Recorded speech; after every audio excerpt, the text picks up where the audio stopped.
Good evening from the Qtv newsroom. I am Mariam Asani and thanks for joining us. First, the main local and sports news headlines. There has been a general internet outage across the Gambia for most of Tuesday. Qtv News contacted Gamtal for an update. President Barrow launches an $80 million agricultural roots project to help support smallholders, micro-entrepreneurs and youths in rural areas.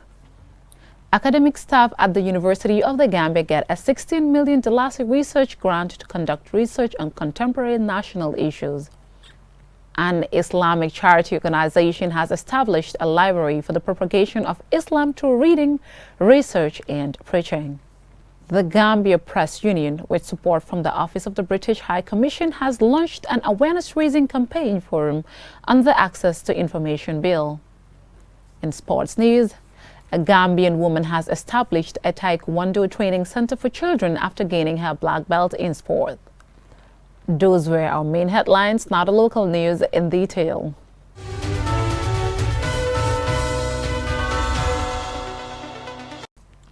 There has been a general internet outage across the Gambia for most of Tuesday. QTV News spoke to Mr. Lamin A. Tunkara, the Deputy Managing Director of Gamtel. Mr. Tunkara told us that after Africa Coast to Europe, or ACE cable link incidents this year, their team has been utilizing a backup link. However, there have been various issues with the links outside the country which have impacted the Dakar-Banjul link. Mr. Tunkara went on to say, "We will continue to work tirelessly to ensure normal service is resumed as soon as possible."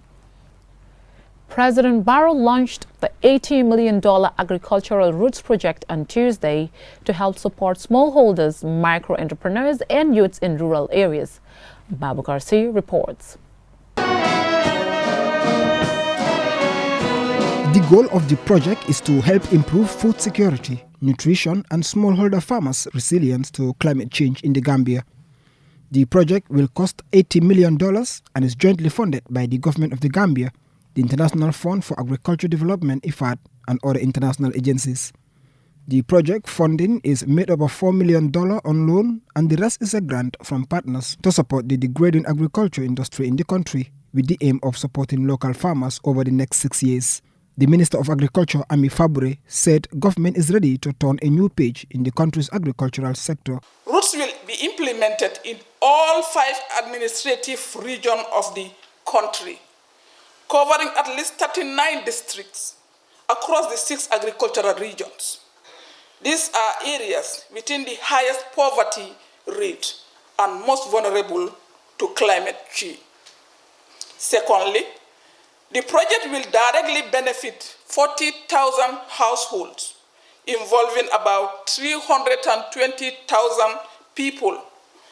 The primary targets are smallholder farmers, predominantly women farmers, female and male youth farmers from the age of 18 to 35 years old. The International Fund for Agricultural Development Country Director, Ms. Hawasianta, said the name Roots is derived from Kunta Kinte, who is an exemplary when it comes to showing resilience and dedication to what one's believed. IFAD Executive Board has approved an $80 million project designed with an objective of improving food security, nutrition, and small farmer resilience to climate change.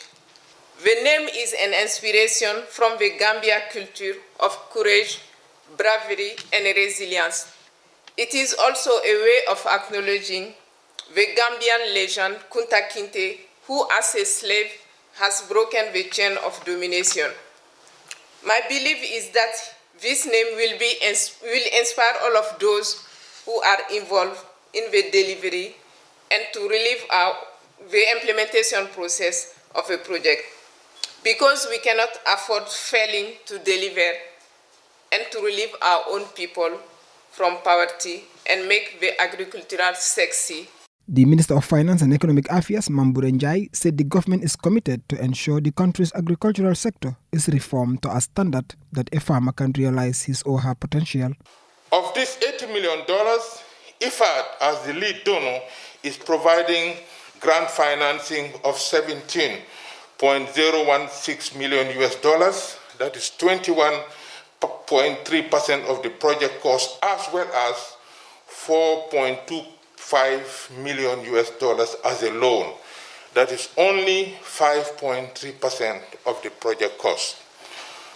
Other financing partners for the Roots projects are the AFD, Agency Francais for Development, with a grant of $11.2 million, OPEC Fund for International Development with a $10 million loan equivalent to 12.5% of the project cost, and the Global Environment Facility, JEP, with a $5.3 million grant.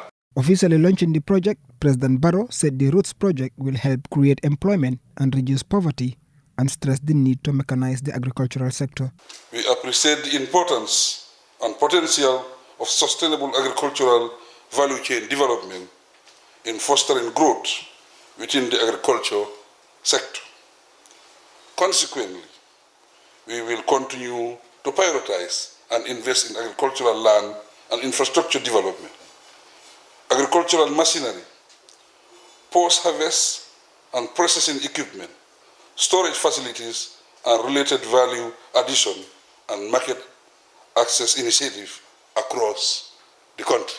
I challenge and encourage all hard-working and vibrant women and youth farmers to take full advantage of the opportunities offered by the Roots project as a life-changing vehicle to upgrade their economic status. Other speakers included the WHO country representative deputizing for the UN country representative, the Minister of Environment, the NACOFAG representative, who all praised the government for taking the lead in ensuring farmers are supported with the implementation of the Roots project. Babu Karsi, QTV News. The University of the Gambia on Tuesday awarded a $16 million research grant to its academic staff to conduct research on contemporary national issues. Lolly M. Kamara attended the event, and now she reports.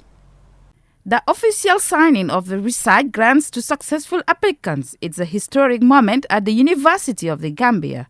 According to Dr. Mohamed Sanyang, Director of Research and Consultancy, says the UTG attaches great importance to research and explains the selection process. Preliminary review of the proposal was done to categorize the proposals into research teams and also ease the process of identifying external reviewers. We just don't, because these are proposals from different schools. We need experts who can do thorough review, critical review of these proposals so that the standard will be maintained. Director Sanyang further stated that external reviewers were also contracted to scrutinize and provide recommendations regarding the proposals. The committee invited all the principal investigators for a face-to-face meeting to defend their proposals. The motive of this meeting was for the PIs to respond and provide clarification to the comments, observations, and recommendations of the external reviewers as well as the UTG Research Committee. The event proved to be quite hectic. It was a whole-day event, but very interactive. The Vice-Chancellor at the UTG, Professor Fakhir Muhammad Anjum, said some major developments have taken place in the university over the past few months, such as the development of the first strategic plan and policy documents with the purpose of improving the operations of the university. As we have graduated many students who have gone to excel in various institutions in both home and abroad. According to Professor Anjum, the Research Directorate was created last year to promote the development of research culture, environment, and infrastructure in the university, support the strengthening of research expertise among university staff, and support university staff to carry out these functions scientifically and ethically. Nana Greg Johnson, the acting dean of the School of Journalism and Digital Media at the UTG and a beneficiary of the research grant, told us what this means to him. Professors are able to access funds, choose a topic, send it to a committee. That topic gets evaluated, reviewed by external experts, and then we sit down and say, well, this is value for money. That Professor A or lecturer B can now focus. It's like taking it to a laboratory taking a particular subject to a laboratory, putting it under a microscope, and coming out with salient points that can add to knowledge. And for the University of the Gambia to be able to do that at this point, it's exciting. At the end of the event, contracts were signed between the university management and the successful applicants, who will be expected to deliver research results in 1 year time. For QTV News, Lolly M. Kamara. Libraries quench our thirst for knowledge and can enrich our lives. In line with this, an Islamic charity organization has established a library for the propagation of Islam through reading, research, and preaching. Modulamin Chor reports.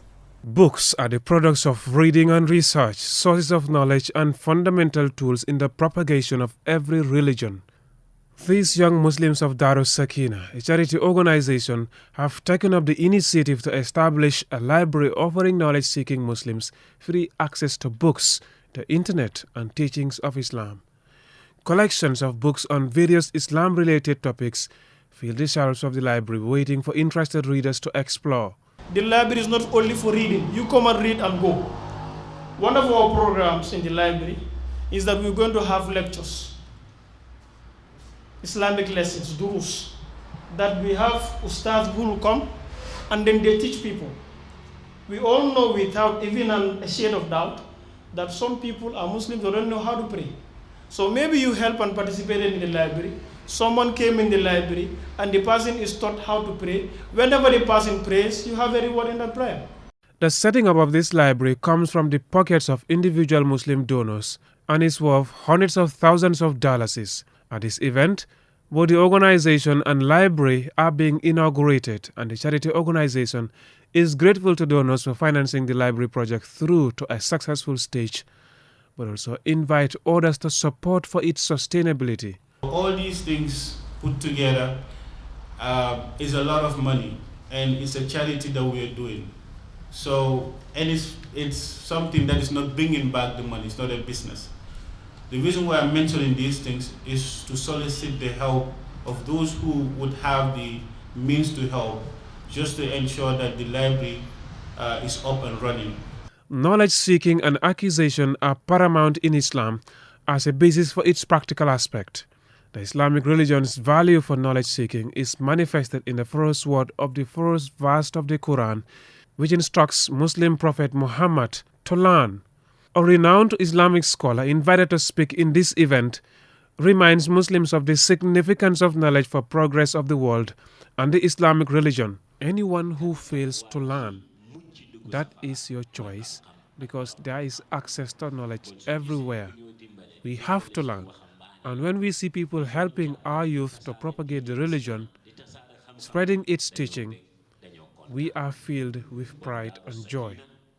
Therefore, we are praying for the charity organization and wish the blessings of Allah for them. Access to a well-equipped library is not only a challenge for students in schools, colleges and universities, but also for members of the public.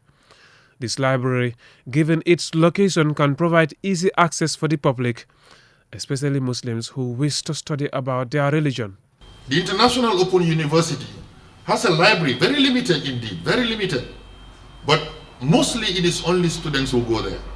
So a library outside a university is a library inviting the public, inviting everyone to know that the access is not meant for students only. It's not meant for scholars only.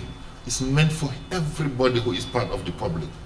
The library project is an investment in the promotion and propagation of Islam in the Gambia.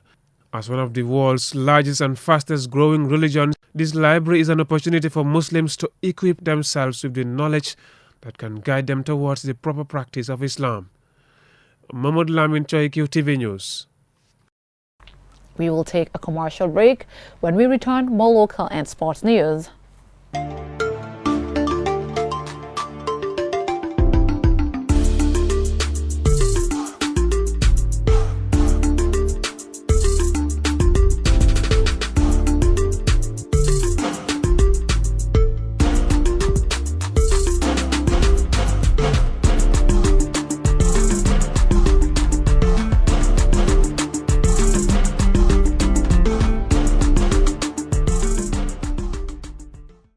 Welcome back.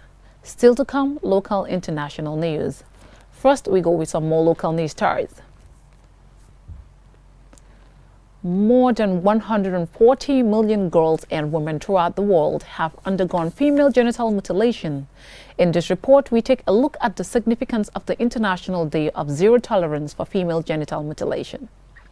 No time for global inaction. Unite, fund and act to end FGM now is the theme for this year's commemoration.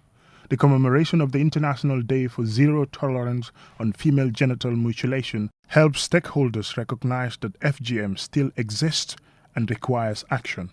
A lot of achievements have been registered, but we will not be complacent. We will intensify our efforts, leaving no stone unturned. Since the enactment of the legislation in November 2015, there were only 3 reported cases, which could not be pursued further due mainly to lack of enough evidence. So as we are speaking, nobody has been prosecuted, and we know FGM is taking place in our communities. Research shows that 2 million additional cases of FGM may occur over the next decade as coronavirus shatters schools and disrupts programs that protect girls from harmful practices. Girls and women need to be empowered by providing them with an enabling environment where they feel safe, heard, and protected. They must be supported in leading social change in their communities to end female genital mutilation.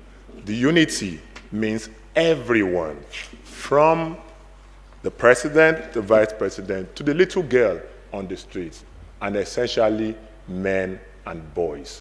According to research conducted by UNFPA, the cost of eliminating female genital mutilation by 2030 is $2.4 billion, or 95, to avert a single case of female genital mutilation. We must take collective action to achieve this. I call on all our development partners, philanthropists, and concerned citizens to support this campaign to protect the girl child. Madam Chairperson, distinguished ladies and gentlemen, we must act quickly, decisively, and on many fronts simultaneously. We need to ensure that girls have access to education, health care, including sexual and reproductive health services, and livelihoods. There is evidence that FGM is still practiced in the Gambia, and according to DHS 2018 published by the Gambia Bureau of Statistics, 75% of Gambia women aged between 15 and 49 have undergone FGM, despite the laws put in place to end the practice. There are lots of lacuna and restrictions that exist in relation to this law, and how, if we don't change that, girls and women will not continue to be protected. Also bearing in mind that while it is important to have a law in place, it is also equally important to raise awareness on the existence of this law, that law enforcement officers need to be well informed and their capacities built on the provisions of the law. Communities need to be engaged and sensitized about the existence of these laws and also the restrictions that have been imposed by such laws. But most importantly also, there need to be effective implementation and enforcement mechanisms. FGM can cause serious long-term complications for victims, including increased risk of HIV, childbirth complications, and psychological issues. Mamudu Kajaga, Qtv News. There have been reports of increased use of genital tobacco powder by women in the Gambia. The female genitalia is very sensitive and often regarded as self-cleaning organ. In this report by QTV's Jana Basanka, we examine the effects of the use of genital tobacco by women. Women are applying tobacco powder, locally known as taba, to their genitals, saying it shrinks their genitals and increases sexual pleasure, fertility, easy delivery, or even cures infections. There are risks associated with this practice, and experts warn against using the product pending more research. These are chemicals that alter the bacteria that are in the vagina to protect the vagina from infections. These are chemicals that burn women, and these are chemicals that can give them ulcer. and increase the risk of them having vaginal or cervical cancer, which is still under research. There's little research so far to know these antidotes, but experts say an increase in vaginal infections matches the studied effects that smoking tobacco has if applied to female genitals. The vagina is a very sensitive area and doesn't require products to make it clean. All the things that are there, the bacteria that is there, as the lactobacilli, it's there to protect you from infections. It's there to prevent you from having other infections and all those things. So if you wash these with any form of chemicals, you're killing these bacteria. You're giving yourself more risk of developing infections and these infections can ascend. And these infections, when they ascend, they can give you difficulty in having children. That's the infertility we're talking about. While we await detailed research into the product's health consequences, health workers can only discourage women from using them and hope they listen. Reporting for QTV News, I am Jenna Wasonko. The Gambia Press Union, with support from the British High Commission, today has launched an awareness-raising campaign to build national consensus on the Access to Information Bill and media self-regulation. Yahya Jawa tells us more. According to the president of the Gambia Press Union, Sirif Bojang, the 7 days nationwide tour aims to address public misconceptions about access to information and media freedom. The hope is that by being better informed, the public can contribute to reform of laws, policies and practices to enhance the free flow of information and responsible journalism. The hope is that by being better informed, the public can contribute to reform of laws, policies and practices to enhance the free flow of information and responsible journalism. He says access to information is important for everyone, not just for journalists. This is not about journalists. Access to information is not just about journalists, it's not just about reporting. This is about everybody. It is good for the taxi driver in the street, for the postcard rider, for the doctor, for the journalist, for everybody, even for the president. The National Assembly member for Banjul South, Fatoumata Njie, says the Access to Information Bill is still progressing through Parliament and that all the National Assembly members are in support of it. The Access to Information Bill was introduced in Parliament in 2019 and it has passed the second stage in Parliament, the second reading. It was actually at committee stage where we were discussing it clause by clause.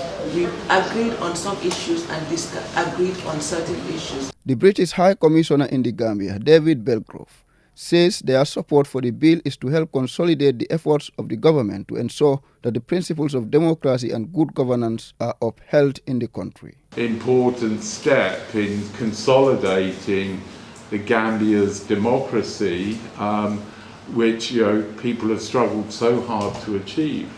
This transparency is absolutely essential, and it's an important part of freedom of expression, which is enshrined in UN conventions. Being able to access information held by public bodies is an important part of your expression. Access to information is key to democracy, and allowing people to seek and receive public documents serves as a critical tool for fighting corruption. It enables citizens to fully participate in public life, make governments more efficient, accountable, and help persons exercise their fundamental human rights. Reporting for QTV News, I am Yahya Jao. We will take another commercial break. When we return, we continue with sports news.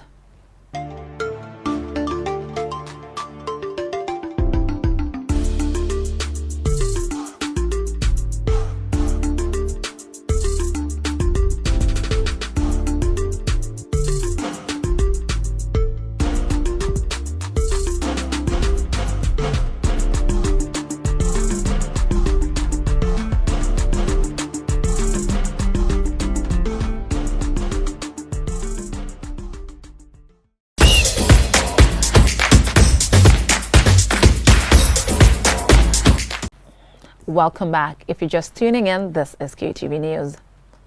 In sports news, a Gambian woman has established a Taekwondo training center for children after gaining her black belt in sport.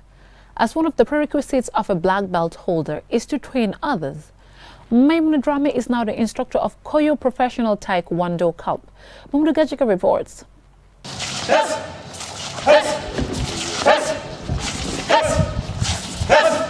Training in self-defense, fitness and discipline are necessities to excel in sports.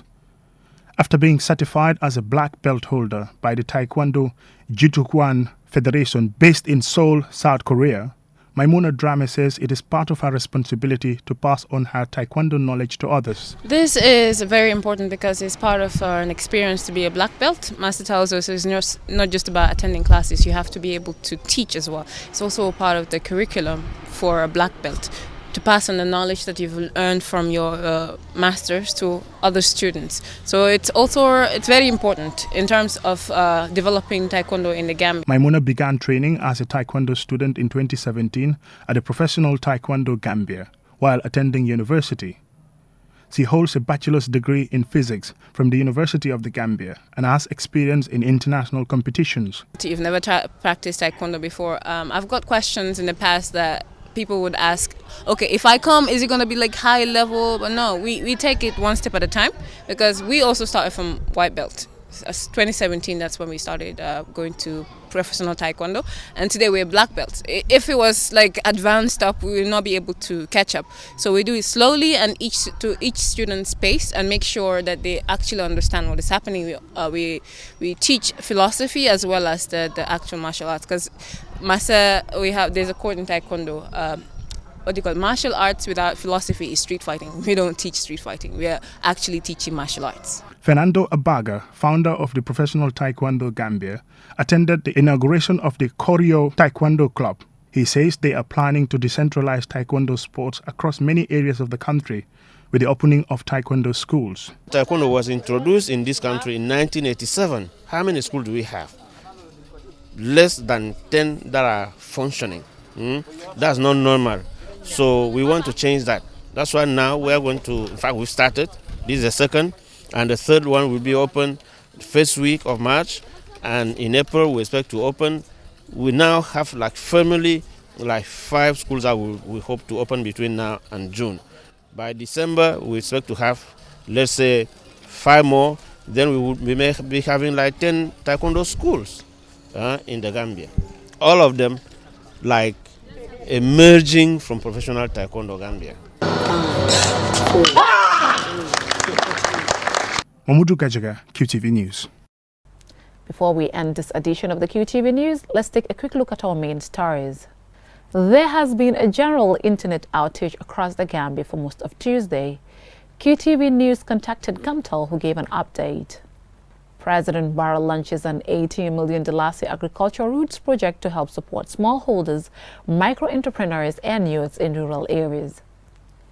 Academic staff at the University of the Gambia have received a $16 million research grant to conduct research on contemporary national issues. We learned that an Islamic charity organization has established a library for the propagation of Islam through reading, research, and preaching. The Gambia Press Union, with support from the British High Commission, has launched an awareness-raising campaign forum on the Access to Information Bill. In sports news, a Gambian woman has established a Taekwondo training center for children after gaining her black belt in sport. That's all we have for you in this edition of the QTV News. Do join us at 10 p.m. for another edition. Thanks for watching. Bye-bye.